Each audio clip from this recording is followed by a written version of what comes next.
నమస్తే. దేశవ్యాప్తంగా రాజకీయం అంతా హీటెక్కుతుంది. పార్లమెంటు ముంగిట మనం చూస్తున్నాం. ఎప్పుడైతే గ్రామీణ ఉపాధి హామీ పథకానికి సంబంధించి మహాత్మా పేరు తొలగించి రామ్జీ పేరు బిల్లు ఆమోదముద్ర పొందిందో అప్పటి నుంచి కాంగ్రెస్ నేతలంతా కూడా పెద్ద ఎత్తున నిరసన వ్యక్తం చేస్తూ ఉన్నారు. నిన్న గాంధీ భవన్ దగ్గర చూసినాం, బీజేపీ ఆఫీస్ దగ్గర చూసినాం, పెద్ద ఎత్తున లడాయి చేసిరు కాంగ్రెస్ వాళ్ళు. సో ఇదే అంశం మీద మాట్లాడదామని కాంగ్రెస్ పార్టీ సీనియర్ నాయకులు మాజీ ఎంపీ వి హనుమంతరావు గారి దగ్గరకు వచ్చినాం. బట్ ఆయన మాత్రం గ్రౌండ్లో ఉన్నారు. అంబర్పేట్ గ్రౌండ్లో ఏదైతే హాకీకి సంబంధించిన టోర్నమెంట్ దగ్గరికి వచ్చారో మాట్లాడే ప్రయత్నం చేద్దాం. ఇక్కడ పిల్లలతోటి టోర్నమెంట్లో పాల్గొన్నట్టు తెలుస్తూ ఉంది. ఏంది ఎప్పుడు చూసినా మీరు ఎన్నో దగ్గర కనిపిస్తూనే ఉంటారు. వయసు మీద పడుతున్నా కూడా గ్రౌండ్లలో ఉంటారు, లేకపోతే ఫీల్డ్ అని ఉంటారు, జనాలలో ఉంటారు. ఏంది ఇలా కార్యక్రమం ఏంది ఇక్కడ? చూడండి, నా సీక్రెట్ అదే. యాక్టివ్గా ఉంటా కాబట్టి భగవంతుడు కూడా నా హెల్త్ బాగా ఇచ్చిండు. గతంలో నేను స్పోర్ట్స్ మినిస్టర్గా, అదేవిధంగా ఈ అంబర్పేటలో ప్లే గ్రౌండ్ రావడానికి కారకు నేను. ఆ తర్వాత రాజీవ్ గాంధీ గారి పేరు మీద ఇంటర్నేషనల్ స్విమ్మింగ్ పూల్ కూడా కట్టించా. కనుక ఇక్కడ పిల్లలకి ఎంకరేజ్ చేయాలని నా ఉద్దేశం ఏంటంటే, మా ముఖ్యమంత్రి రేవంత్ రెడ్డి గారు కూడా ఒక స్పోర్ట్స్ సిటీ చేయాలనేది ఆయనకు ఆలోచన వచ్చింది. ఎందుకంటే భారతదేశంలో 140 కోట్ల మంది ఉన్నారు. కానీ ఒక గోల్డ్ మెడల్ రావాలంటే దానికి ఎంతో ప్రయత్నం చేయవలసి వస్తుంది. ప్రపంచంలో ఉన్న చిన్న చిన్న దేశాలలో గోల్డ్ మెడల్ వస్తుంది. ఇంత జనాభా ఉన్నా అంటే దానికి సరి అయిన ఎంకరేజ్మెంట్ లేదన్నట్టు నాకు కనిపిస్తుంది. అందుగురించి మా ముఖ్యమంత్రి గారు స్పోర్ట్స్ సిటీ చేయడానికి, నంబర్ 1 సిటీ చేయడానికి, అదేవిధంగా సమ్మిట్ కూడా చేయడం జరిగింది ఇతర దేశాల వాళ్ళు వచ్చి. కనుక నా ఉద్దేశంలో స్పోర్ట్స్ని కూడా ఎంకరేజ్ చేయాలన్న ఆయన ఆలోచనను ఇంప్లిమెంట్ చేయడానికి ఇక్కడ ఇవాళ morning under 14 girls and boys hockey tournament inauguration చేశా. దీనికి నా ఉద్దేశం ఏంటంటే మీడియా మిత్రులకు కూడా, ఎందుకంటే స్పోర్ట్ మీరు ఎంతసేపటికి పొలిటికల్గా ఎంతోమంది యాంకర్లను పెడతారు, ఎంతోమంది స్పోర్ట్ కవర్ చేయడానికి వీడియోలు పెడతారు. నా ఉద్దేశంలో స్పోర్ట్స్ కూడా ప్రతి పేపర్లు కానీ, అదేవిధంగా వీడియోలు కానీ, సెల్ ఫోన్ కానీ అన్ని దాంట్లో కూడా నా ఉద్దేశం ఏంటంటే స్పోర్ట్స్కు కూడా ఒక యాంకర్ను, ఒకరు ఇద్దరు యాంకర్ను పెట్టాలి. ఫుట్బాల్కి ఒకరికి, స్పోర్ట్స్కి ఒకరికి, ఫుట్బాల్కి అట్లా పెడితే ఏమవుతుంది, ఎంకరేజ్మెంట్ ఉంటుంది. ఎప్పుడైతే పిల్లలు తన ఆటను టీవీలో చూసి అరే నేను బాగా ఆడినాను ఇంకెక్కువ ఆడతాడు అనేది ఉద్దేశం. దీనికి ఇంకొక కారణం కూడా ఉంది. మా ముఖ్యమంత్రి తీసుకునే ఈ నిర్ణయం నిజంగా సఫలం కావాలంటే ఈ డ్రగ్స్ను కంట్రోల్ చేస్తున్నారు. కానీ ఎక్కడ చూడు పట్టుడు పడుతుంది. ఇన్ని కోట్ల వ్యవధి బట్టి ఇన్ని లక్షల డ్రగ్స్ పడుతున్నారంటూ దీనికి ఒకటే ఒక ఆల్టర్నేట్ స్పోర్ట్స్. పొద్దున్న లేస్తే స్పోర్ట్స్ ఆడిండనుకో, సాయంత్రం పొద్దున ఆడుతుంటే ఇక వానికి వేరే ఆలోచన రాదు. పిల్లలకు అరే నేను కూడా ఆడాలి, నేను కూడా దేశానికి ఒక పేరు తేవాలి, మా కుటుంబ సభ్యులకు కూడా మంచి పేరు రావాలని ఆలోచన చేస్తారు. కాబట్టి స్పోర్ట్స్కు మా ముఖ్యమంత్రికి ఒక కోరిక ఉన్నది. అది వచ్చేది బడ్జెట్ సమావేశం. అగ్రికల్చర్కు మీరు కేటాయిస్తారు, అదేవిధంగా ఫుడ్ అడ్డానికి చేస్తారు. అన్నిటికీ కూడా ఒక బడ్జెట్ అలోకేషన్ అవుతుంది.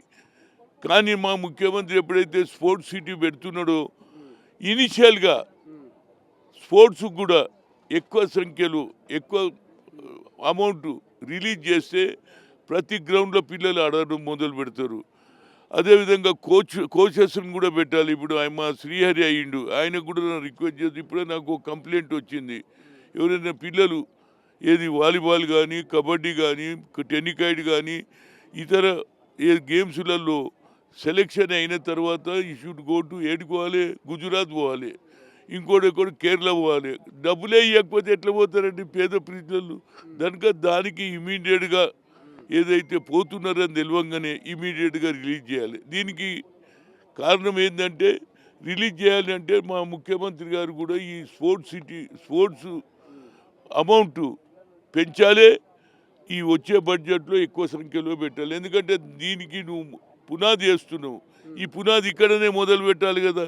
ఈ పునాది ఇటు పెడితే దేశానికి గోల్డ్ మెడల్ వస్తుంది, వరల్డ్లో కూడా మన తెలంగాణ నంబర్ 1గా వస్తుంది. నువ్వు ఉద్యోగాలలో ముందుకు తీసుకుపోతున్నావు, చదువులలో ముందుకు కానీ స్పోర్ట్స్లో కూడా నా రిక్వెస్ట్ ఎక్కువ అమౌంట్ శాంక్షన్ చేస్తే స్పోర్ట్స్ మినిస్టర్ అయినటువంటి శ్రీహరి తప్పనిసరిగా స్పోర్ట్స్కి ఎంకరేజ్ చేస్తూ, అదేవిధంగా యూత్ కాంగ్రెస్కి వెళ్ళి వచ్చినటువంటి శివసేన రెడ్డి ఆయన కూడా ఈనాడు హైదరాబాద్ స్పోర్ట్స్ చైర్మన్గా అయింది కనుక దీనికి ఎక్కువ ప్రాధాన్యత ఇవ్వాలనేది నా కోరిక. యాజ్ ఎ స్పోర్ట్స్ మినిస్టర్గా ఆయన కలలు ఏంటంటే భారతదేశంలో ఇంత జనాభా ఉన్నా సరి అయిన ప్రతిఫలం మనకు వస్తలేదు. చిన్న దేశాలలో గోల్డ్ మెడల్ ఎక్కువ వస్తున్నాయి, మనకు 4-5 వస్తున్నాయి. దీన్ని పెంచడానికి నీ ప్రయత్నంలో భాగం ఇదే.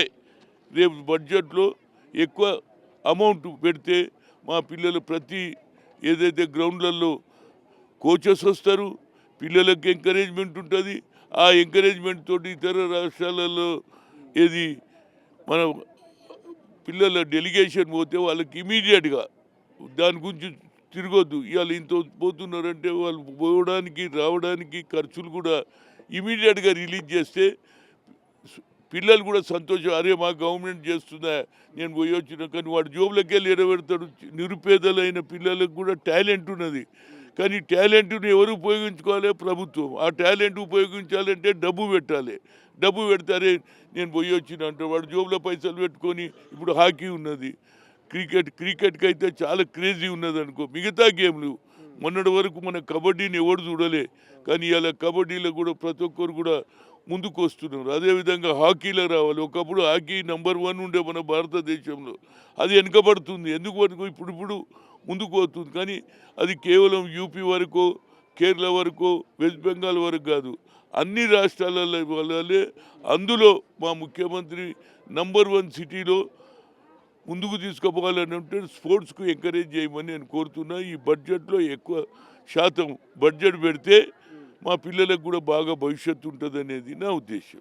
మొన్న మెస్సీ వర్సెస్ రేవంత్ రెడ్డి మధ్య ఏదైతే మ్యాచ్ లాగా జరిగినదో దానికి 10 కోట్లు ప్రజాధనం వృధా అయిందని ప్రతిపక్షాలు కల్వకుంట్ల కవిత అంటున్నారు. మీరేమో స్పోర్ట్స్ని ఎంకరేజ్ చేయాలంటున్నారు. ఎట్లా చూడాలి? చూడండి, ఇలాంటి అప్పుడు ఈ చిన్న స్టేట్మెంట్లు ఇవ్వడం మంచిది కాదు.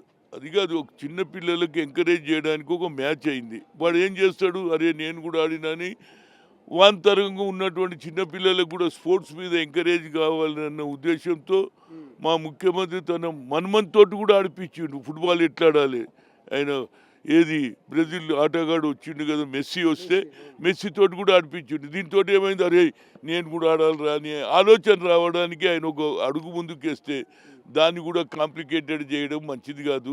నేను అనేది ఏంది, స్పోర్ట్స్ అనేది ప్రతి ఒక్కరికి కూడా అవకాశం రావాలి. స్పోర్ట్స్ తోటి ఉద్యోగాలు వస్తుంది, స్పోర్ట్స్ తోటి హెల్త్ బాగుంటుంది. దానివల్ల డ్రగ్స్ నువ్వు ఎన్ని పట్టుకున్నా ఆట పోటీలలో కూడా నిమగ్నం అయినట్టు యంగర్ జనరేషను డ్రగ్స్ తరఫు చూడరు, డ్రగ్స్ ముఖం చూడరు. పొద్దున్న లేస్తే పొద్దున సాయంత్రం ఆడితే వాడు ఆట తెలిసిపోతాడు, మంచి నిద్ర వస్తుంది. ఈ డ్రగ్స్ ఎందుకు తీసుకుంటారు? మంచి నిద్ర రావాలని, ఏదో వాని మీద ఉన్న బాధ కథం కావాలని డ్రగ్స్ యూజ్ చేస్తున్నారు. అది సినిమాలలో యూజ్ చేస్తున్నారు, కామన్ మ్యాన్ యూజ్ చేస్తున్నారు. దీన్ని కథం కావాలంటే, యంగర్ జనరేషన్ ఫ్యూచర్ బాగుండాలంటే డ్రగ్స్ ఎరాడికేట్ చేయాలి, తీయాలి. దాన్ని తొలగించాలంటే స్పోర్ట్స్ని ఎంకరేజ్ చేయమని నేను రాష్ట్ర ప్రభుత్వాన్ని కోరుతున్నా. ఈ చిన్న మాటలు రోజు మీడియాలో దాన్ని కూడా స్పోర్ట్స్ని కూడా పొలిటికల్ చేయడం కాదు. ఆయన ఉద్దేశం ఏంటంటే యంగర్ జనరేషన్ కూడా ఫుట్బాల్ బాగా ఆడాలి. అందుకు ఒక పెద్ద ఆటగాన్ని తీసుకొచ్చిండ్రు మెస్సీని. అతనితో ఆడతారే నేను కూడా మెస్సీ కావాలి, నేను కూడా ఫుట్బాల్ ఆడాలి, నేను కూడా గోల్ కొట్టాలనే ఆలోచన రావడానికి ఆయన ప్రయత్నం చేసిండు. ఆ ప్రయత్నాన్ని కూడా కొందరు వేరే విధంగా పొలిటికల్గా దీన్ని, sports is not a political. స్పోర్ట్స్లో ప్రతి ఒక్కడు ఆడతాడు, నిరుపేద ఆడతాడు, కోటీశ్వరుడు ఆడతాడు. కానీ వానికి అవకాశం వస్తే దేశానికి ఒక మిడిల్ తెస్తాడు అనేది నా ఉద్దేశం. పొలిటికల్ మాట్లాడితే నిన్న గాంధీ భవన్ దగ్గర నేషనల్ హెరాల్డ్ కేసులో సోనియా గాంధీ, రాహుల్ గాంధీ మీద కుట్ర చేస్తున్నారని మీ నాయకులు అంతా నిన్న మీనాక్షి నటరాజన్తో పాటు మహేష్ కుమార్ గౌడ్ మొత్తం నిన్న ధర్నా చేసిరు. ఇప్పుడు బీజేపీ వాళ్ళు కూడా మేము కాంగ్రెస్ వాళ్ళు వస్తే దాడి చేయడానికి సిద్ధంగా ఉన్నామని నిన్న కర్రలు పట్టుకొని ఉన్నారు.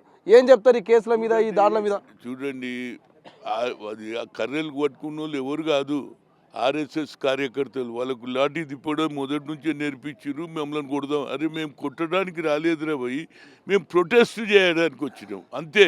మా నాయకుని మీద నేషనల్ హెరాల్డ్ కేసులో కావాలని కక్ష సాధింపు చేస్తున్నారు సోనియా గాంధీ మీద, రాహుల్ గాంధీ మీద అనేది.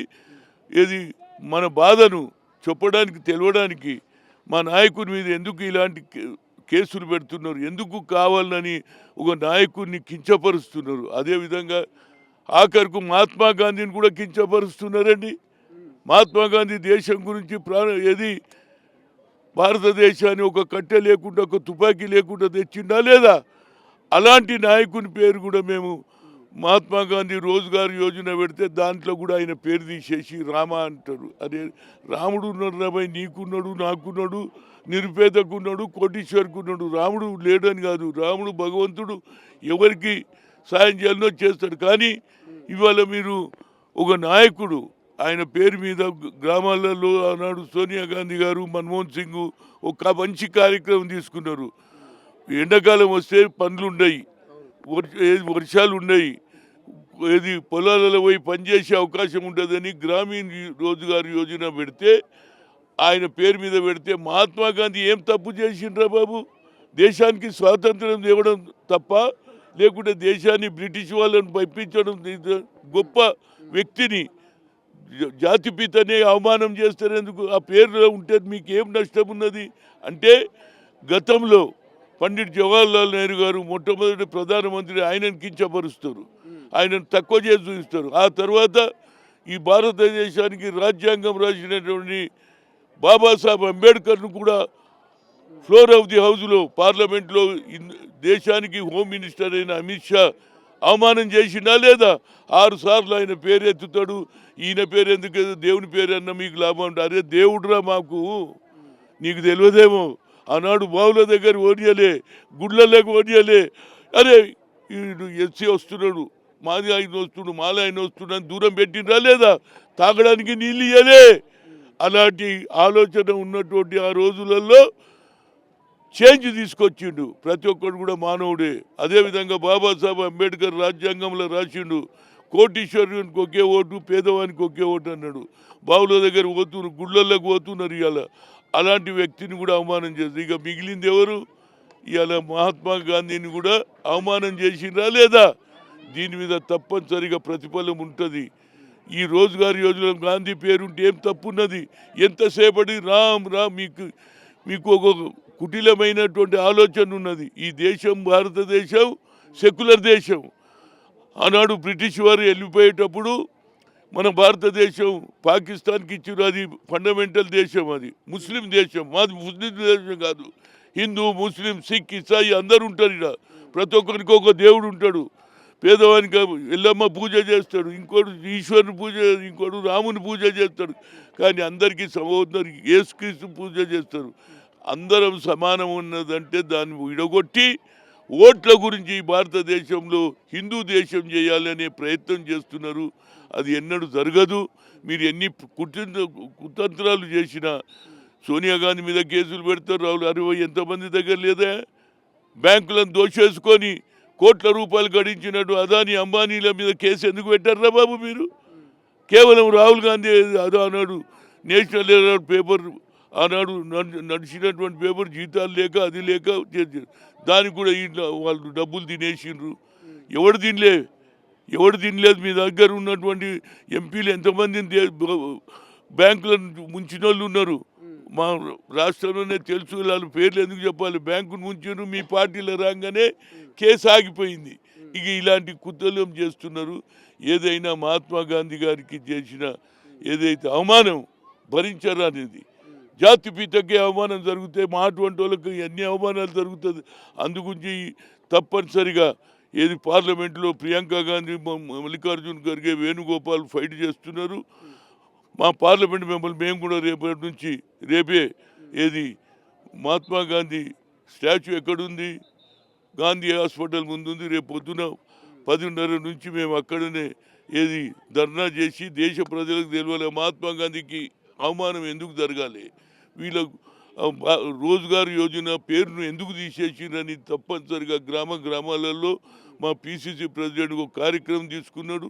రేపు మొట్టమొదలుగా రేపు గాంధీ హాస్పిటల్ ముందు ఉన్న మహాత్మా గాంధీ దగ్గర ధర్నా చేస్తాం. 10:30 నుంచి 11 గంటల నుంచి. దేశానికి తెలియాలి మహాత్మా గాంధీకి అవమానం చేసిన వాళ్ళు వీళ్ళు మనుషులేనా చెప్పు. గతంలో మహాత్మా గాంధీని ఎవరు చంపినరో కూడా తెలుసు. వాళ్ళు ఇవాళ మహాత్మా గాంధీ మీద కక్ష ఎంతసేపటికి ఈ దేశం విడగొట్టాలి, హిందూ ఓట్లో తీసుకోవాలి. జై రామ్ జై రామ్. అరే నాకంటే భక్తుడు ఎవడురా బాబు, నా పేరే హనుమంతుడు, రామ భక్తుడిని నేను. దేవుడు అనేవాడు ఉన్నాడు, కానీ దేవుని రాజకీయాలలో తీసుకొచ్చి దానికి లాభం పొందాలని చూడడం ఇది మంచి పద్ధతి కాదు. మహాత్మా గాంధీ గారికి జరిగిన అన్యాయాన్ని భరించరాంది. గతంలో నెహ్రూను అవమానం, ఆ తర్వాత అంబేద్కర్ను అవమానం, ఇప్పుడు జాతిపిత మహాత్మా గాంధీకి అవమానం చేశారు. కాబట్టి ఇది తప్పనిసరిగా అన్ని జిల్లాలలో అన్ని మండలాలలో గాంధీ స్టాచ్యూ దగ్గర కూర్చోలే.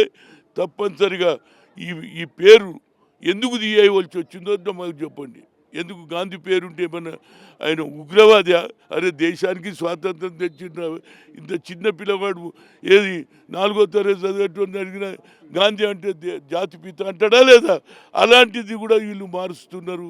దానికి తప్పనిసరిగా కాంగ్రెస్ పార్టీ సోనియా గాంధీ గారు కానీ, మల్లికార్జున్ ఖర్గే, ప్రియాంక కానీ మేము తప్పనిసరిగా, రాహుల్ గాంధీ తప్పనిసరిగా మహాత్మా గాంధీకి జరిగిన అవమానాన్ని మేము భరించలేకపోతున్నాం. తప్పనిసరిగా దీని ఉద్యమంలాగా ప్రతి గ్రామంలో ప్రతి మండలంలో ఈ ఊరేగింపులు జరగాలి, ధర్నాలు జరగాలి.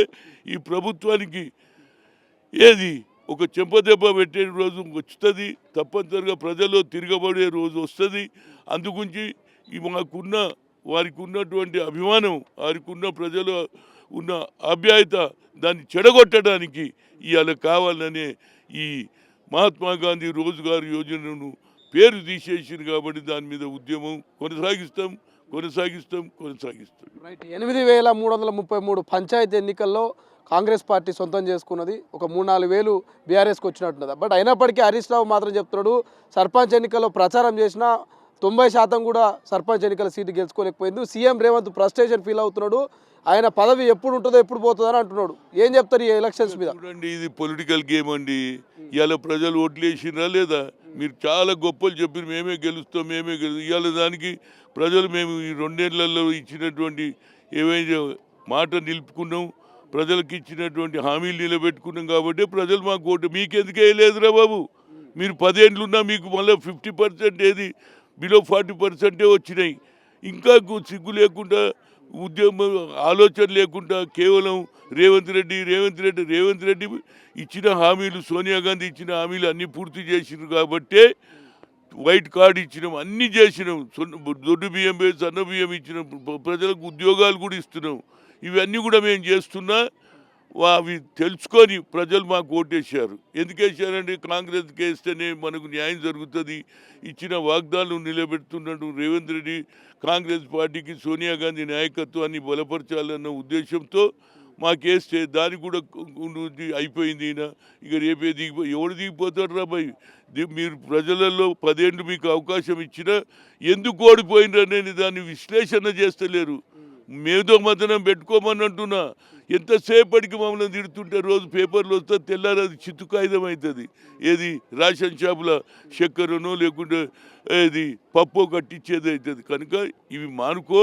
ఇప్పటికన్నా ప్రజలలో ప్రజలకు మేమేం తప్పు చేసిందో తెలుసుకొని ఆ తప్పును సరిదిద్దుకుంటే 4 ఓట్లు పడతాయి. కానీ రోజు రేవంత్ రెడ్డిని, అదేవిధంగా సోనియా గాంధీని, లేకుంటే రాహుల్ గాంధీని, లేకుంటే నెహ్రూను, అంబేద్కర్ను, అదేవిధంగా మహాత్మా గాంధీకి అవమానం చేస్తే ప్రజలు తప్పనిసరిగా బుద్ధి చెప్తారు. ఇప్పటికన్నా తెలుసుకోండి. రేపు జరగబోయే ఎన్నికలలో కూడా, వచ్చే ఎన్నికలలో కూడా తప్పనిసరిగా మా ప్రభుత్వం వస్తుంది.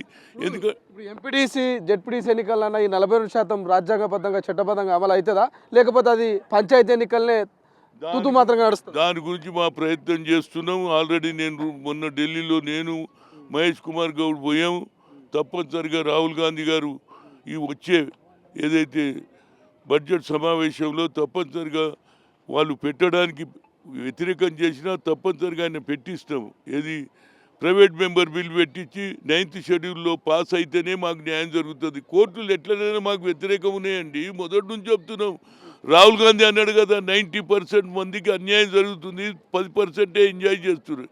మాకు జ్యుడిషియరీలో జగనే లేదు. ఏదో ఆరకొరకు ఒక ఎస్సీ, ఒక మైనార్టీ ఉంటాడు, ఒక బీసీ ఉంటాడు, కానీ అక్కడ కూడా మాకు న్యాయం జరుగుతలేదు. కాబట్టి ఆ గతంలో మేము ఐఐఎంలో రిజర్వేషన్ రావాలని కోరితే సుప్రీంకోర్టు కొట్టేసింది. అప్పుడు సోనియా గాంధీ గారు యూపీఏ చైర్పర్సన్గా talent is not anybody's property ma'am, God has given to everybody, we should give opportunity. అంటే ఆ అమ్మ మన్మోహన్ సింగ్ చెప్పి బిల్లు పెడితే పాస్ అయిందా లేదా?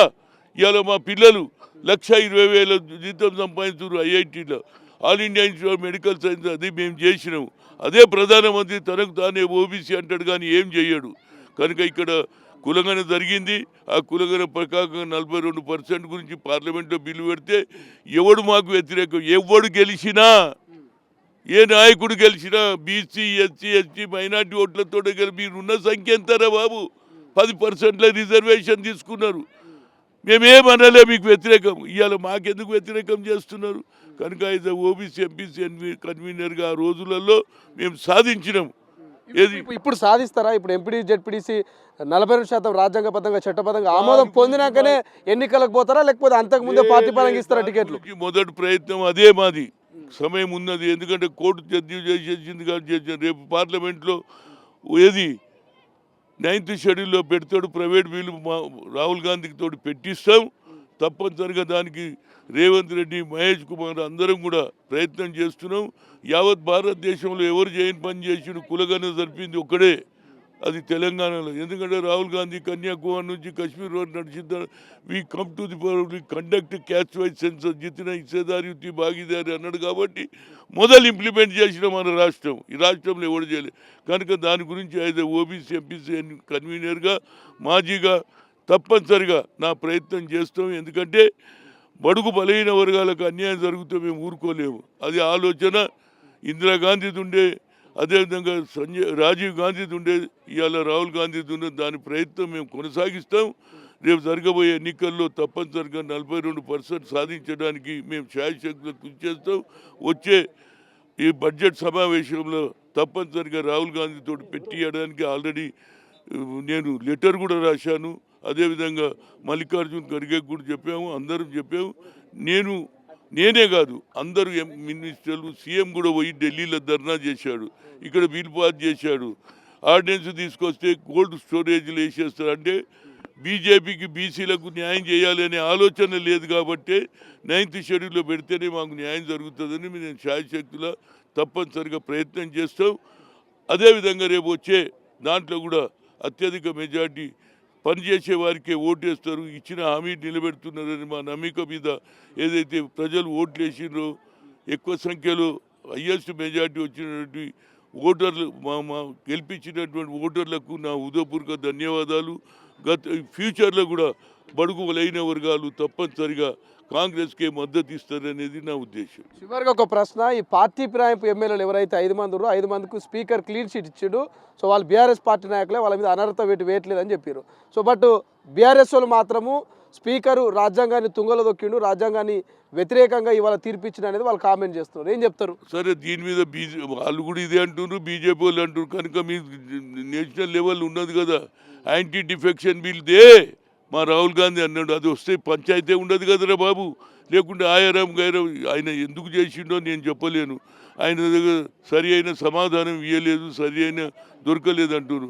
మరి మీరు పోండి, జ్యుడిషియరీ మీ ఉన్నది కదనే, నేషనల్ లెవెల్లో మీరే కదా జ్యుడిషియరీ, మీరే. ఏది జ్యుడిషియరీ మీ చేతుల్లో ఉన్నది, ఎలక్షన్ కమిషన్ మీ చేతిలో ఉన్నది, సిబిఐ మీ చేతిలో ఉన్నది, ఈడీ మీ చేతిలో ఉన్నది. మరి అక్కడ ప్రయత్నం చేయండి. అప్పుడన్నా పార్లమెంట్లో బిల్లు వస్తే ఫ్యూచర్లో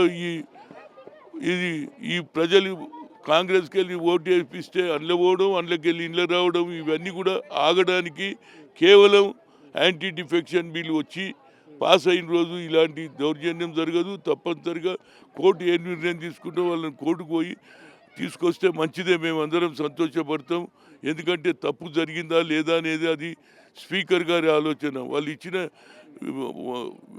ఏదైతే సీఎం చేతిలోనే స్పీకర్ ఉన్నాడు అనేది కూడా స్టేట్మెంట్ ఇస్తా ఉన్నారు ప్రతిపక్షం. ఎక్కడ కూడా ఏ ప్రభుత్వంలో కూడా స్పీకరు అదేవిధంగా ముఖ్యమంత్రి కలిసే ఉంటారు. కాబట్టి ఆయనకు ఏదేది ఆధారాలు దొరకలేదని చెప్తుండు. ఆధారాలు చూపించమని రేపు పోయి కోర్టులో ఆధారాలు చూపిస్తే కోర్టు ఏ నిర్ణయం తీసుకుంటుందో అప్పుడు దానికి అనుగుణంగా పని జరుగుతుంది అనేది నా ఉద్దేశం. Thank you so much. ఇది మొత్తం మీద ఆధారాలు దొరకలేవంటూ స్పీకర్ చెప్తా ఉన్నారు. నిజంగా ప్రతిపక్ష విపక్షాల దగ్గర ఆధారాలు ఉంటే న్యాయస్థానాలకు వెళ్ళొచ్చు, లేకపోతే కేంద్ర ప్రభుత్వంలో ఒక బిల్లు కూడా తీసుకురావచ్చు అనేటువంటి ఒక అంశాన్ని హనుమంతరావు గారు తెరమి తీసుకొస్తున్నటువంటి పరిస్థితి. బట్ చూద్దాం స్పీకర్ నిర్ణయం. ఇంకా ముగ్గురి విచారణ ఉన్నది. దానం కావచ్చు, కడియం కావచ్చు, ఖచ్చితంగా ఉప ఎన్నికలు వస్తాయని ఒక చర్చ భారీ స్థాయిలో జరుగుతోంది. బట్ ఏం జరగబోతున్నది ఈ పార్టీ ఫిరాయింపు కేసులు అనేది భవిష్యత్తులో చూడాల్సినటువంటి అవసరం ఉంది. బట్ ఏదేమైనా స్పోర్ట్స్ని ఎంకరేజ్ చేయాల్సినటువంటి అవసరం ఉంది. ఖచ్చితంగా పిల్లల్ని ఎంకరేజ్ చేస్తే భవిష్యత్తులో దేశానికి మంచి మెడల్స్ తీసుకొస్తారని హనుమంతరావు చెప్తున్నటువంటి పరిస్థితి. చూద్దాం, తెలంగాణ రాష్ట్ర ముఖ్యమంత్రి అయితే స్పోర్ట్స్ని ఎంకరేజ్ చేస్తున్నారు. స్పోర్ట్స్ పట్ల కొంత ఇంట్రెస్ట్ చూపిస్తున్నట్టుగా తెలుస్తోంది. బట్ ఫ్యూచర్లో ఏం జరగబోతుంది, ఇలా ఉండబోతుంది అనేది. కెమెరా పర్సన్ అజయ్తో శ్రీశైలం, తొలి వెలుగు, అంబర్పేట్. అసలైన తొలి వెలుగు. ఫాలో వాట్సాప్ @తొలి వెలుగు official.